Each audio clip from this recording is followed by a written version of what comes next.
Hello guys, welcome back to my channel. তো আজকের ব্লগটা একটু অন্যরকম হবে, কারণ আজকের ব্লগটায় মানে কি বলবো, আমি ব্লগটা শুরু করেছিলাম একটা ভালো মুড নিয়ে, শেষে খারাপ মুড নিয়ে শেষ করতে হয়েছে। তো দেখতেই পাচ্ছ আমরা সবাই মিলে বেরিয়ে পড়েছি। হ্যাঁ, সুরাজ বাদ এখানে, ও নেই, ওর এক্সাম চলছে বলে। তো আমি, দিদি, জিনুর মাম্মাম, পাপা সবাই মিলে আমরা বেরিয়েছিলাম ক্যাফের উদ্দেশ্যে। আমি যে ক্যাফেটাতে যেতাম সুরাজের সাথে, সো আমরা তাই জন্য রিক্সায় উঠে পড়েছি, যেহেতু জিনিকে নিয়ে হেঁটে হেঁটে যাওয়া যাবে না।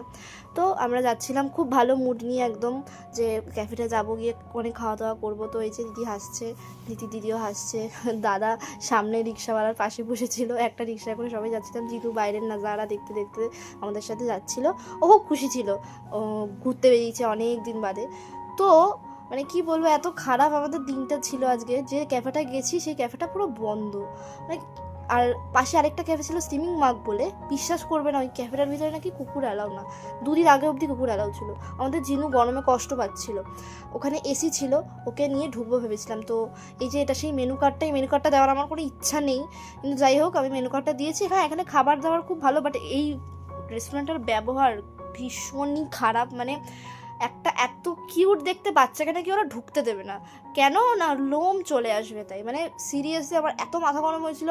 আমি মানে কি বলবো, আমি মানে ওই লোকটার মুখটা ছবি নিতে পারিনি, লোকটার মুখটা দেখেই এত রাগ উঠছিল। এই ধরনের বাচ্চাকে দেখে কী করে ওরা ওকে ঢুকতে দিচ্ছে না, আমার এটাই প্রশ্ন। যে ও তো চুপচাপ গিয়ে বসেছিল, লাস্টে দিদি ওকে জোর করে ঢুকিয়ে একটু এসিতে নিয়ে বসিয়েছে, মানে ও এত কষ্ট পাচ্ছিল। তারপরে ওই লোকটা এলো, তো দিদি তখন বললো যে তুই ভিডিও করতে থাক, করতে করতে ভালো করে পুরো জায়গাটার ভিডিও নিয়ে নি, যে এই প্লিজ এই ক্যাফেটায় কেউ যেও না আর কোনোদিনও, কারণ একটা ফালতু ক্যাফে। হ্যাঁ, খাবার দাবার ভালো ছিল, বা মানে ভালো শুনেছি, বাট ক্যাফেটা খুব ফালতু। যাই হোক, তারপরে আমরা আর কি অগত্যা আমরা বাড়ি চলে আসি জিনুকে নিয়ে। তো একদম তাড়াতাড়ি বাড়ি ঢুকে যাব, তাই জন্যে আমি দিদি, দাদা, জিনুকে নিয়ে একটু আমাদের মানে ঘরের সামনেই, মানে সামনেটায় ঘোরাঘুরি করছিলাম। মানে ওকে একটু হাঁটাচ্ছিলাম, ও দৌড়াদৌড়ি করছিল, খেলছিল। এই যে দেখতেই পাচ্ছ, ও খুব মজা পেয়েছে। মানে ও তো আর বুঝছে না, ওকে নিয়ে আমরা এমনি বেরিয়েছিলাম ভেবেছে। তো ও খুব মজা পাচ্ছিল, ঘুরছিল, গোল গোল দৌড়াচ্ছিল, খুব আনন্দ করছিল, মানে এত মজা পাচ্ছিল। তো এই যে অ্যাট লাস্ট আমি তো মানে ভীষণই ফ্রাস্ট্রেটেড হয়েছিলাম আর ভীষণ রেগেছিলাম যে কেন ওকে ঢুকতে দেয়নি। আমি আর জীবনে ওই ক্যাফেতে তো যাবোই না, মানে আমার ওই ক্যাফেটা দেখলেই নাম শুনলেও হয় তখন রাগ উঠে যাবে। তো যাই হোক, দেন আমি ওপরে চলে আসি, আর ওপরে এসে জিনুকে একটু আদর করে দিই। ও হাঁপিয়ে গেছিলো বলে ও শুয়েছিল, এরকম কিউট লাগছে। তো তারপরে ও তোমাদের টাটা করে দিচ্ছে আর বলছে আমার চ্যানেলটাকে সাবস্ক্রাইব করে দিতে।